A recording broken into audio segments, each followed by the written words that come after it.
Hello, ladies. Welcome to Women and Blended Families. This is our October conversation for our live stream. And as ladies are joining us, tell us where you're from and tag a friend perhaps who you know would benefit from our conversation. Even if they can't join us now, it is recorded. It'll be up on this page and they can watch it later. And then also throughout our conversation, feel free to add questions in the chat. If we don't get to yours on our live stream today, we will respond in the comments with answers. So feel free to put some questions up. Our topic today is all about managing our emotions. Whew, that's a big topic for women, isn't it? I mean, I'll be honest, if you ask my husband if I always manage my emotions well, he's probably not going to say yes. And all of us could use a little guidance in this area sometimes. And so we are so excited to welcome Michelle Niedert to our conversation today. Michelle is a licensed professional counselor. She runs a counseling practice in Dallas, Texas. She's in the trenches regularly with blended families and has a lot of great information to share on this topic. Welcome, Michelle. Hi, thanks so much for having me here. I am excited about this topic because emotions and blending kids and lives together is unavoidable. Yeah. It's a lot. And Michelle, you're the author of several books, but your most recent ones, in fact, you just had one launch last week, didn't you? God, I Feel Sad, Bringing Big Emotions to a Bigger God. And then another recent one, Managing Your Emojis. I love that title, 100 Devotions for Navigating Your Feelings. Such great books. They're written for kids, but I have looked at those books and they've also got some great messaging for adults too. Yeah. That really was my purpose, is a lot of adults who are parenting and in the parenting trenches. I'm in the parenting trenches. I've got a 13 and a 16-year-old. I buy a lot of parenting books, but I don't have time to read a lot of parenting I books. know. And Yeah. so I really wanted the content that for families that we're talking about in the counseling center to get in the hands of families. And that's why I put the content in the children's books so that Yeah. parents could read them with their kids or even grandparents. I have a grandmother who calls her grandchild every day because mom is at work still after school and reads one of the Managing Your Emojis devotions with their grandchild. And I love that kind of discipleship with grandparents. Yeah. No, I love that too. And that's the thing. Emotions are hard to navigate, especially in blended families. I mean, there's just a lot of things that go into blended families that create feelings. Some are good, some are not some good. And we can easily spiral into some bad feelings if we're not careful. So before I we think start, I love to be careful about that because I don't think it's necessarily bad that you feel sad, mad, or scared. I think it's difficult. I think yeah, it's a yes, difficult feeling to manage, yeah. because I want kids to understand that these are difficult, adults struggle with them too, and so they don't have to be embarrassed that they have them. Scripture acknowledges them. Exactly. Yeah, I mean, God created us to feel, right? Obviously, Mhm. He created us as emotional beings. So it's okay that we experience these feelings, but it's how we navigate them, it's how the behavior that results from our feelings. And so that's really how I want to start because I think the overarching theme, really, when we think about feelings, is that our feelings are a result of our thinking. So it's what we think about that causes us to feel certain ways. And then also our feelings then affect what we do. So that's where the behavior comes from. And I think those are things that we have to remember. In fact, it reminds me of the scripture, Proverbs 23:7, that says, as a man thinks, so he becomes. So our thinking really is an underlying issue with our feelings. Would you say that? Would you agree with that? I not only agree with it, I can't believe you chose that scripture. That is the theme of the women's book, Make Up Your Mind, that Uh, deals with mindsets behind emotions. Because we know if we're talking from a scriptural or like I've been to seminary, a theological point of view, mhm. Romans 12:2, renewing your mind. So that's how we retrain our brains from a spiritual point of view, using scripture, using scriptural ideas, biblical ideas to help us. Things like even like if you're talking about mad, to be quick to listen, like I teach the preschoolers, and slow to speak and slow to get angry, things like that. In my world as a counselor as well, it's called cognitive behavioral therapy. It's the most effective Yes. for anxiety and depression. And it's the same concept that we are going to retrain our brains. Mm. And I do agree that that affects our emotions, which then affect our behaviors. But I think what we're really seeing today is we're studying neuroscience. It can also go the other way. So if you Oh, make your bed every day, you'll feel better about your life and yourself because you've accomplished something. right. If you're like me and you have a book deadline and you haven't accomplished that yet, if you make your bed, you may feel better. This becomes really important when we talk about couples counseling and parenting because if you do loving things for someone, you may feel more loving towards them as you do that. Okay. Yeah, well, I'll leave you there. Yeah. I love that. So it can go both ways. So it isn't always that, we start with our thinking and our feeling. We can consider start with your behavior and then it can influence your feelings and your thinking. That's good. Yeah, I love that. Okay, Michelle, let's launch into some specific common feelings that blended families can deal with. I know that you have people in your counseling office a lot. I want to start with sadness because for me, in the early years of our blended family, this one caught me off guard. I didn't realize. I thought it was a new Mhm. beginning. I was so excited about a second chance at marriage. And I just had this maybe a Pollyanna view that everything was going to be just great. And you know what? We were blending. My husband and I both brought two kids in, and we married in October. So we went into the holidays right away. And there was just chaos, and there was some disappointment, and there was sadness for me. And it just caught me off guard. And I think that's a common feeling that blended families and women in particular deal with is this sadness. So I wonder what you would say to somebody who has got that going on, something similar to what I described. First of all, I would say, don't, especially if you're a widow or you did not choose the first marriage to end.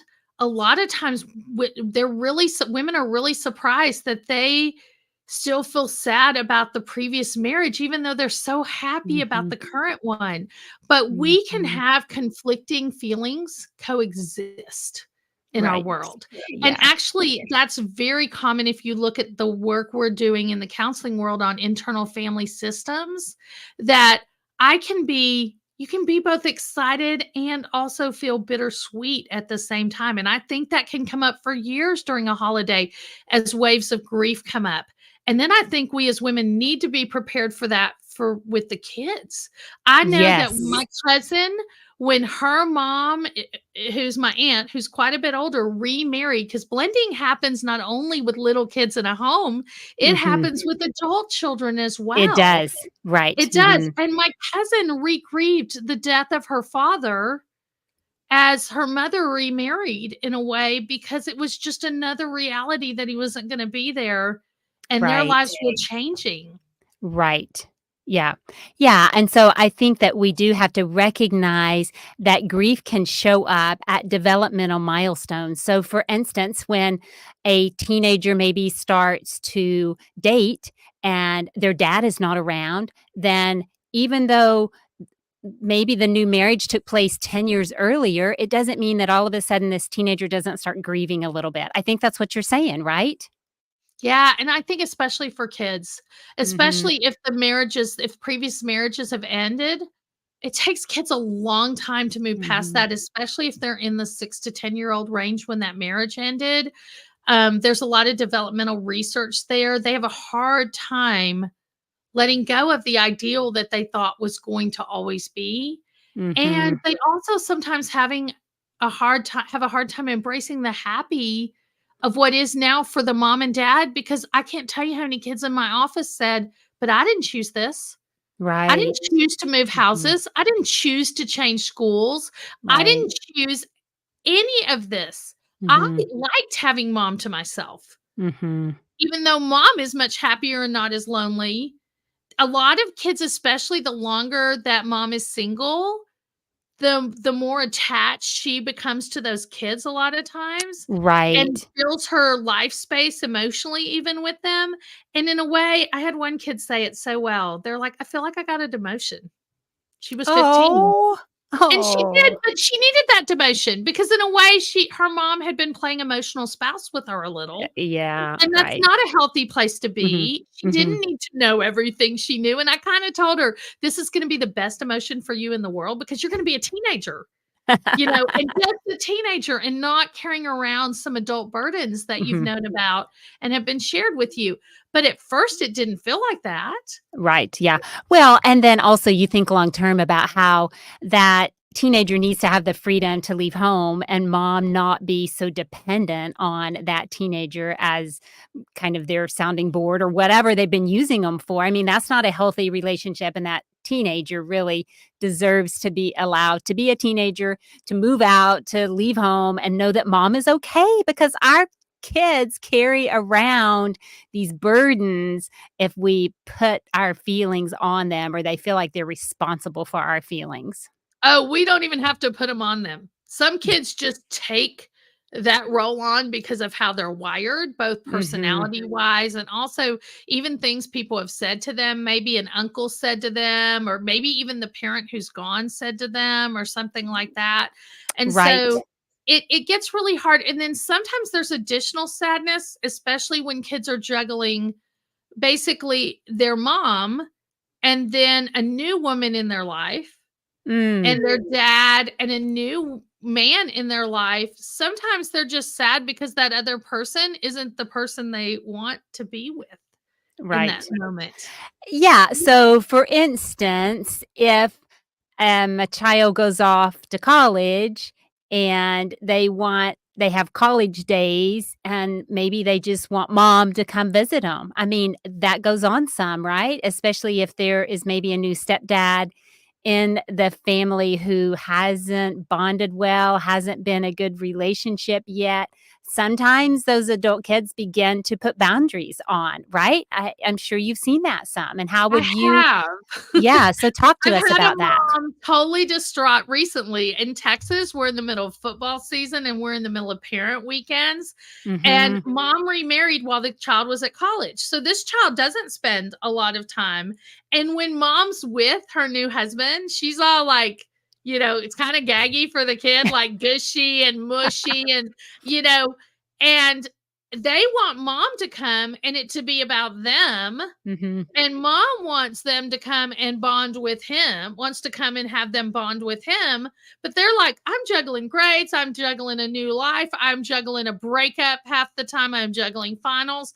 I just want mom to come and like do my laundry and like, Right. take me out to a meal and all those things. And I don't want to have to deal with someone that I don't feel like I can completely be myself with, because you taught me something really important, or reminded me of something I remember on one of our walks we had. It takes Uh-huh. 7 years to merge, and I don't think we can say that enough, Mhm. because if your child's a junior in college and you got married while they were a freshman, there's no merge there. And Right. so to Yeah. demand that they accept a merge is not very realistic for them Right. either. Right. No. And I think that's hard sometimes for people to hear. The research does show it's 4 to 7 years. And it doesn't mean that there's not some bonding that begins to take place during that time period. Mhm. But really, for relationships to feel like family, I think it can take up to 7 years. And so we have to realize that. Okay, we've got some comments and questions that have come in, Michelle. So let me Mhm. look over and read these. So one is a comment that says, as a stepmom of almost 10 years, I wish I had had more grace for the kids and their grief. Oh, yeah. I I think I that's get especially true. In fact, I had a stepmom say the most beautiful thing to me recently, that this was gonna be her plan going into the holidays, okay, what is because it? she is a new stepmom Okay, and she is hosting. And okay. so she like, part of her wants to be, especially because her family's coming in, the kids are coming in with her family, and she wants everything to look good, right? Okay. Um, and so in a way, she's like, I'm really tempted to tell them, okay, these are the way that we do things. These are the manners we use. And, different kids come from different cultures in their families, and not Right. everybody's had that. And so she said, I think I'm going to treat my kids, my stepkids, more like, and I love that she corrected that. I remember her saying that, my kids, my stepkids. She said, more like guests in my home than Oh, children, because it changes how you treat and interact with someone. I right. would never, like, demand something from a guest in my home. Right. I would work really hard for them to feel comfortable and Exactly. have a good, like, privacy and a place to be and all that kind of things. And that's one thing I hear from kids all the time. They dread the holidays. I mean, even every kid Mm, gets moved around into strange places, but when you're right. getting moved around into public places with people who are strangers to you, Yes. I mean, Mhm. that's something to really think about. So I worked with one family and we decided the kids were going to spend the night, sleep somewhere else, but Ok stay with the family until 11 o'clock at night, and then they sleep in the morning anyway. They're not gonna be anywhere before right. 10 Right, if they're right. kind of like junior high and high school, right? But we kind of brainstormed as a family a way, because the child's like, "I don't need privacy, and, I don't know this guy who's in my home," and so Mhm. we did talk about that, and that helped us with, like, rooms and bathrooms and sleeping arrangements, and it still fulfilled the parents' wish that the children get to know other members of an extended family and Mhm. spend time with them, play games with them, do all those types of things that create bonding as well. That was Yeah. the hard part for the stepmom. She said, I mean, the mother, she said, if my husband doesn't come, how do the kids ever get to know him? Mm. Well, it may be that they'll be more willing to try after they kinda get more accustomed to the fact that mom has remarried and there is another person who's joining the family. Time makes such a difference, and sometimes we just need to slow down and quit expecting that everything's gonna happen overnight, because it doesn't, and blended families relationships are almost always slower than we want to blend, and if we can slow down and be patient with that, it can serve as well. And the other thing I like to say is just accept where you're at today. Don't pine that your relationships should be in a different place, because they're not. So we can find contentment as we learn to accept where we're at today. That really helped me. All right, Michelle, here's another question. Sometimes the sadness, we've been talking about sadness, comes out as anger or other inappropriate behaviors. What are some ways we can identify it as sadness rather than like they're just being a teenager? So I think what the question has to do is in regards to kids. And it is true that sometimes mad behavior is really sad. But what would you say? How do we identify that, what the feeling really is with our kids? Well, I think that you're talking about slowing down. This is so important with managing feelings. And I really want to get into this because that's the content of the material that Mhm. I've been working on. Because if these feelings keep escalating, they're going to turn into mental health diagnoses. You Oh, get extreme scared, you get extreme fear gripping a child. They've got anxiety or an adult. If you right, get a sense of sadness that leads to hopelessness, like it's not going to get better, then you right. will see depression starting to enter the picture. And I love that we're talking about mad as a secondary emotion, although we can have rage that develops. Mm, But yes, what I think is most important if you have a angry person in front of you, let's just whoever, is instead of your first response being like attack and defend or judgment, like you shouldn't be saying this or acting this way. Curiosity is really helpful to get underneath those emotions. okay. So Okay. start asking questions. Is that what I hear you saying? Yes, but questions like, wow, it's validating and talking about the feelings too. I see behaviors that make me wonder if you're mad. Wondering is a great way to do it too. I love those Yeah, words. I I teach do those too. to I my like that. Uh-huh. counselors. Uh-huh. So I wonder if you're feeling mad, but I'm wondering if you thought about the mad, what are other feelings you also feel? And then we'll hear helpless, Mm. a less version of mad, right? Or furious, like frustrated, Okay, yep. Mhm. not knowing what to do with that frustration. Right.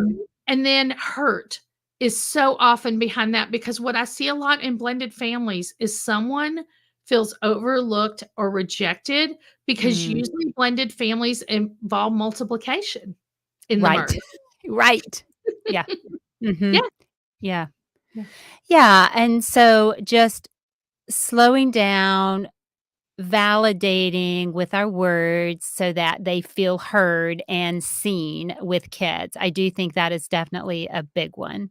So I've had another Can I comment. take another step with that just Yeah, right before the comment? Okay, go because ahead. I wanna do the whole loop so kids don't loop. So we Yeah. wanna validate, we want them to know that we've heard them. Mhm. What can also be really helpful is to ask them where they're feeling it in their body. This slows down the process as well. Like, where do you feel strong emotions in your body? I used to feel it in my chest, and now I feel it more in my gut as I'm aging. Oh, really? Where do I feel you it in my feel it? shoulders. In Hmm. your shoulders, that's really Mhm. common. And with, like, young kids, you can have them draw where they feel their feelings, like with a crayon on their body. These are great conversations for families to have. But when the research says if you name the emotion, you Mhm. talk about where you feel it in the body, and then before you even continue the content of the conversation, you talk about how would you like to release that emotion from your body? Because emotion is energy and motion in your body. So maybe we could breathe it out. We could breathe in God's love. Feels really good. Do it with me. And then out your frustration or something like that. And you could do that with the child for just a minute and then you could continue the conversation because that makes your brain work better. It Mhm. resets your amygdala, which is where we feel fight, flight, fight, Mhm. wanting to Mhm. do those things. And so, or freezing, kind of getting stuck and looping. So I think it's really important. The research says if you don't do these steps and you keep trying to talk, the child will loop with their emotions and you will usually mirror that. And then they Oh, will escalate. And that yeah. means they'll intensify and increase. And I think Right. we've all experienced that for We sure. have, and I wonder too if you would advise, let's say that you're dealing with a teenager that it is escalating and no matter what you say, it doesn't get better. Do you sometimes ask for a timeout maybe? Or even as us as adults, maybe we are sensing we're about to escalate and nothing good is gonna come out of that conversation. I so agree with that. In fact, when I speak to mothers of preschoolers, I always tell them that I spent more time in timeout, which was my room, than my kids ever spent on a calm down step. Now, that's what I like to see instead of timeouts. are calm down like moments. Like, let's give you a calm down moment. So in our counseling center, we want to fill up toolboxes with tools, but you can do this even with a small child. On my kids' calm down step, we had a little empty shoebox, and in it we had like a squeeze ball, a pinwheel, because that's something you can blow and kind of begin to Oh, regulate your emotions. Okay, yes. if Yeah. you make your own, put the lid on really tight. We had one of those glitter things. I thought it would be fun to be a Pinterest mom, but it was not a good deal for me because I did not put that on very tight. So I suggest going to, like, the $1.25 store now and buying something like that.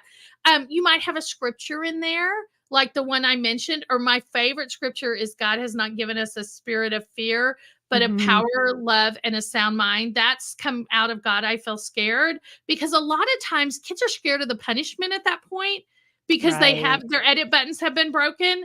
And so Yeah. now there's all this extra emotion. So I think taking a break is so helpful. In fact, our marriage theorist, John Gottman, Uh-huh. I always show this video of his trainings to my young therapists, because I've trained 50 Christian counselors.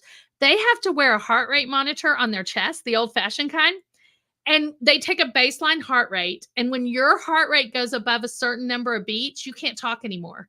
Can you Oh, imagine how goodness. silent some homes would be? Because it starts going beep, beep, beep. And until you do calm down skills to calm yourself down, they're training people to be calm before they speak. Because the Right. research says that part of your brain is no longer working. Mhm. So now it's kind of like, I mean, I hate to say this, but it's kind of like stupid talking to stupid when you have two very hyper aroused people because their Right. brains weren't working correctly. Right, right. And we've seen, probably all of us have seen this in marriage at one time or another. And then you just start spinning into these cycles and patterns and things that aren't healthy. And somebody has to recognize that and do something different, do something about it. So, I yeah, always say, don't let the sun go down on your anger. Has nothing to do with scream and yell and, at each other until 3 o'clock in the morning. I do ugh, not think that's what that scripture means at all. no. But I've had people in the marriage office say they learned it at church and they really thought that's what they were supposed to do as spouses or parents. That Oh, my if you want goodness. to torture a teenager, tell Right. them that you'll let them know what the consequence is the next morning. They will barely sleep. I mean, mine didn't even last today. She did not prepare for a test today. And she said to me, just let me have it. And I'm like, no, I don't want you to be upset before the test. You go and take your test. And then you and I will talk about the fact that of what's going to happen the next time you have this test. And Oh, she was like, she just wanted it over with. She's like, just tell me now, So finally, I just said, you cannot have a sleepover or go to a sleepover the night before a major test because you didn't study. mm, And, yeah. I didn't land on her. And that's the other thing I think sometimes we need to realize, especially when we're dealing with children in blended families, when we're not used to their personalities and we're not used Hmm. to their ways of coping.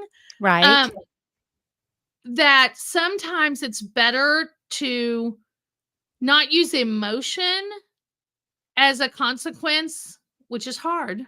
It's really Hmm. hard.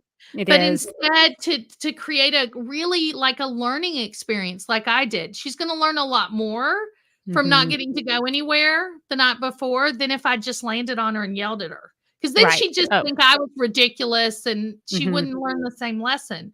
And that's Right. something I really have to work with. I think the hardest thing we work with blended families in the office, if you were to ask me, is that you own your own emotions. She couldn't make me angry. I could be angry Yes. at her for Right. not preparing for that test, but I made that decision. Hmm. And Yeah. your stepchild can't make you angry no matter what they say unless you choose to be offended by that. Right. So we have the power. Don't Mhm. let somebody take our power from us. Yes, I am a huge believer of that. I agree. All right, let me read another comment. So Okay. in year 7, just this week, my sweetheart, we were both widowed, told me to act more like a grandma and I would maybe get called that in the future. I have thrown so much into the rap with the grands for so long. What are the feelings you're hearing there, Michelle? I feel a sense of like hopelessness in there and Yeah. exhaustion. And the Yes. first thing I would say is I would look, because I always think it's good, first of all, to acknowledge your feelings, that this has been hard for you and you are trying. And I think it's so important that we acknowledge that. Now, Mhm. one thing, if I had you in my office and you gave me permission, we might explore What is your love language? What is their love language? Are you connecting with that? Because maybe you're getting them really nice gifts, but they really long for words of affirmation from you. Oh, that's good. Yes. Yeah. And so maybe there's a disconnect there Mhm. with that, or Mhm. maybe as a grandparent, you grew up in a home where your grandmother was very involved in parenting you. And so maybe you think a grandparent means you have a lot of opinions and you share them. We have a grandparent who does that, and my children don't always enjoy being around them as much sometimes as Wow. they do other people. And Mhm. and I'm really committed to this as a grandparent. Like, I can't wait till this day because I don't have to answer to God for those kids that my kids did, right? So in that moment, part of being a grandparent means that you don't parent as much, you treasure more and Right. you parent Mhm. less. And Mhm. for some of our inborn personalities, that's super easy.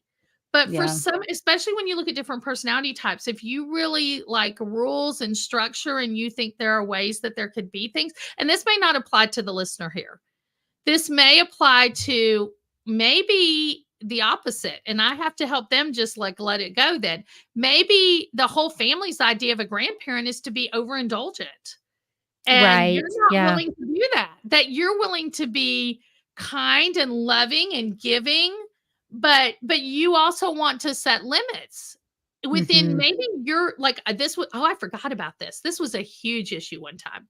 So, they were getting close to retirement. And unfortunately, when she remarried, he was used to telling his children and their children yes to everything, whether he could afford it or not. Oh, And she no. began to say, "Hey, I've never lived like this. I've never given out of more than I have before." And I'm Wow. that shaking my sense of security when we do Mhm. that. So Yeah. I need you to learn to say, "We can do this, but this is as much as we can do." Yeah. And that was that's a really hard situation because 'cause you're Yeah. asking somebody to break a pattern that they've Right. had for decades, but Mhm. at the Yeah. same time, you it's hard to live in a situation like that. Well, yeah, and there are things that are gonna change when you marry, and for that couple to find unity in their marriage, they've got to find some resolution on that issue right there. So, Yes. yeah. Another question has come in, and this is a common issue that we hear with step families. What can the biological parent do for the step parent who is feeling rejected by the stepkids? Oh, that makes my heart like, I work with high conflict divorce, and sometimes the biological's parents don't want those kids to like that step parent at all. So that I is a beautiful question to even ask. So Mhm. I just want to I wish I could almost like hug your listener or give them a high five for that because what a nice question. And here's what I would say: listen to the kids, but don't listen to the point that they feel like you're validating everything they say. Don't at the same time challenge them, because a lot of times this happens on Sunday nights all over the country, right? Mm, Kids have switched homes, and then right. they're switching back, and it's a natural question, "How was your weekend?" Mhm. And then they're like, this is what I hear all the time, "She was ridiculous. You would not believe what she did. I I don't wanna go over there. This is ridiculous. I just wanna stay with you. I don't Ugh, wanna go do this anymore." And that is a hard place for a biological mother to be in. It is right, so hard right. because you want to empathize with your children. And this is where I think using your words wisely, change is hard. I understand being around another woman besides me is not easy because she's not Mhm. me. Mhm. But your father loves her and you will be going over there. So maybe I can help you with this. Maybe you and I can talk about what about it irritates you so much and how could you begin to work on that? And sometimes it can be really goofy. I had one kid, they had horrible misophonia, which means that, and that sound like a strange word, I have no idea what chewing. that is. So chewing noises Oh, and like any kind of smacking, anything like that, put them in fight or flight mode. This came ah, up especially during the pandemic because people didn't eat together as much, and then they got together, and all of a sudden they noticed all these things they had noticed before, especially right. sensory people. And there's a genetic thing with this. So, like, let's say stepmom doesn't she's maybe got her nose clogged. She's got some like septum issues, and so she's breathing through her mouth while she's eating, and it's driving this child crazy, right? but they're like, no, you're going to eat with us. You're going to eat with us. So it's figuring sometimes things like that. And that's where I do think if you're getting into situations like that, where you feel overwhelmed or over your head, it can help to bring in a neutral party, whether you're going to Mhm. bring in a parent facilitator, a mediator, or a really well-trained therapist in this area to help families be creative in Mhm. problem solving. Maybe the child doesn't eat with you, but you all play a game right afterwards. Hmm. That Yeah. type of thing. Or maybe I tell the stepmom, Campbell, I mean, I say really goofy things in my office sometimes. I'm going to have to admit, I said, just serve softer food when the kids are there. And she I died mean, laughing. And she came back. She's like, spaghetti, lasagna, no pork chops, no steak. You're totally on it. It totally yeah. works, But Wow. sometimes it takes kind of that, like, not getting caught up in the emotion and the conflict in the Mhm. relationship and just kind Mhm. of like, okay, what can we do to solve this that has nothing to do with either one of you having to change who you are and how you work? Right. I do think there are some very subtle messages also that the biological parent can send to their children. So I think back in our early years when Randy had brought two kids into the marriage and I had brought two kids in, and his kids went back and forth more than mine did. They were with us more. And so they had more trouble in coming back to our home and me being the stepmom. And he made it very clear to them. I will never forget this when he said to his kids, listen, guys, Gayla is not going away. So we need to figure out how to incorporate her into this family so that she feels like part of this family also. And, Mhm. that didn't change things overnight, but it sent a very clear message to them that I was here for the duration. So they could either choose to continue to not like me and we have difficult relationships, or we could just all figure out how to develop some family relationships, some kind of family. It took time. I mean, Michelle, we were in that 7 years plus, I would say, before our relationships came together as a step family. But it is so often if we continue to trust God, ask for wisdom, be patient, be enduring in these relationships, they do come together in time. I agree. Now, here's something a biological parent can do to really help in a situation. And I especially talk to the moms about this. I know you're going to miss your kids when they're not with you. But if they think you're at home moping with no life, they're especially the younger ones, they're going to hate to leave you Mm, because of it, and you're not helping them adjust by doing that.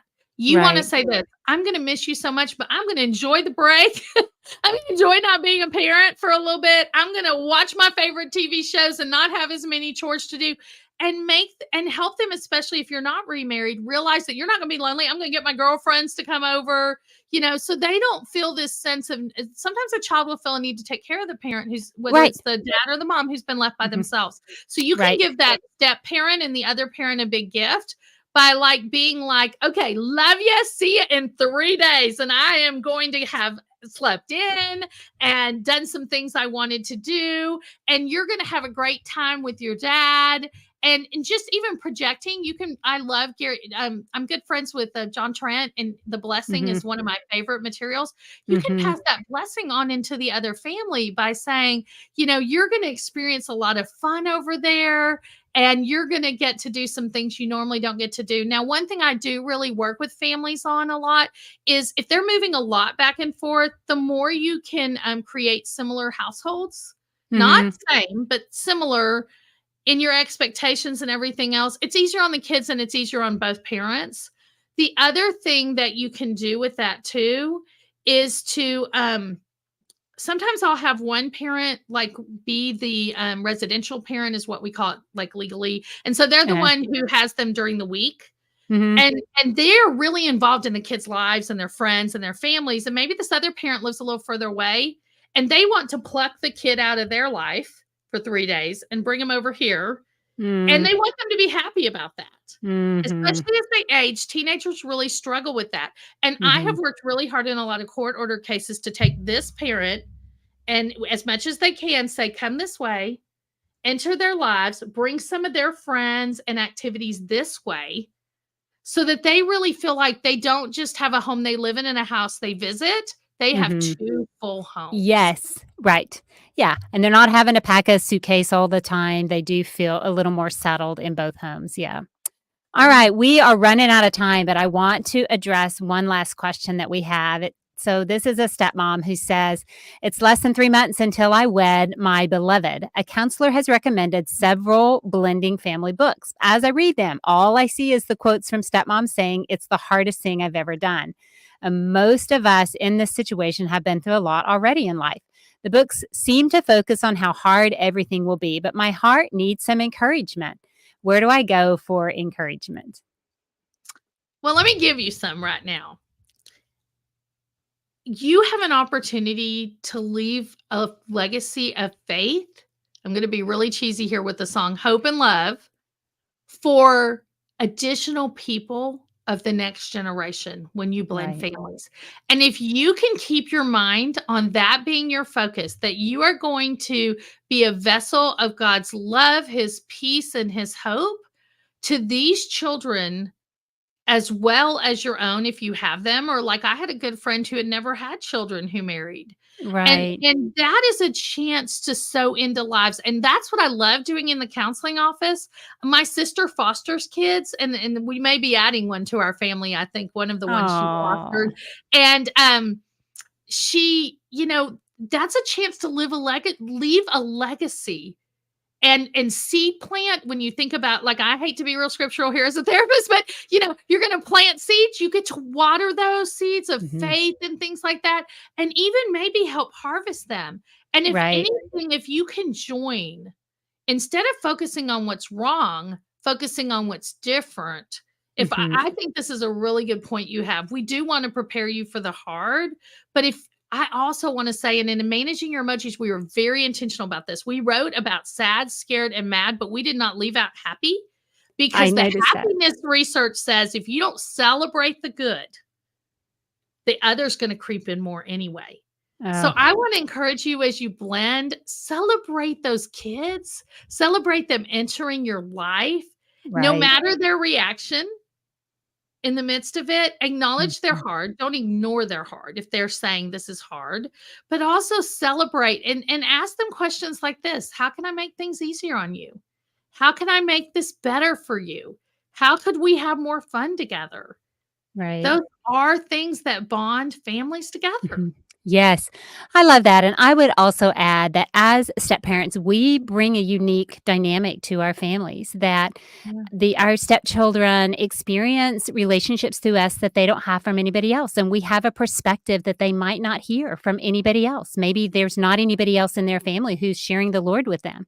There could be so many ways that we impact our stepchildren, and those are the things to consider.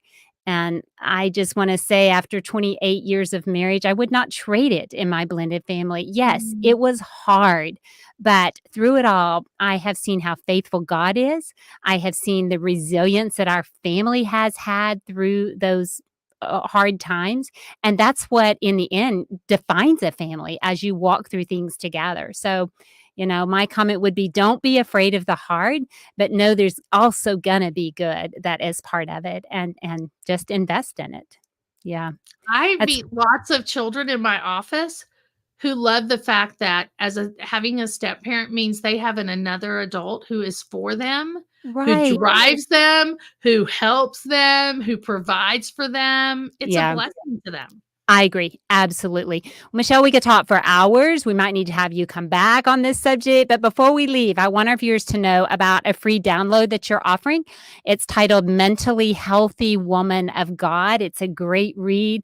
I encourage our viewers to take a look at it. You should see it on the screen. It'll also be in our notes. And then also we have information on where our viewers can find you and your books, the wonderful books that you have written. And so thank you for joining us. You've given us a lot to think about as we manage our emotions in our blended families. Thanks for having me. Listeners, this is recorded. Also, you can always go back and listen again. Sometimes we can't digest everything all at one time. So take a listen again and encourage others. Next month, we have another guest joining us. Her name is Michelle, also Michelle Kashat. She's a well known international speaker and author, and she calls herself a reluctant expert on pain and trauma. She's a 3-time cancer survivor, and she's had other life experiences. And she and her husband, Troy, are parents to 6 children in a blended family. So I know she has a wealth of great information. She's just published her 4th book titled A Faith That Will Not Fail, 10 Practices to Build Up Your Faith When Your World is Falling Apart. So if you're looking for hope in the trenches of step family life, come back and join us. Mark it on your calendar, Tuesday, November the 14th at 3 o'clock live or later also for the recording. And it's not too late to join us for our annual summit on step family ministry. It's this Thursday, October the 12th, completely virtual this year. And it's all about how to merge step family ministry into the church and become more step family aware, geared toward ministry leaders, lay leaders, and pastors. And you'll find information about that on the screen and in our notes also. God bless you, ladies. Thank you for joining us. Psalm 18:25 tells us, to those who are faithful, God shows himself faithful. He will do that for you. Keep pressing on.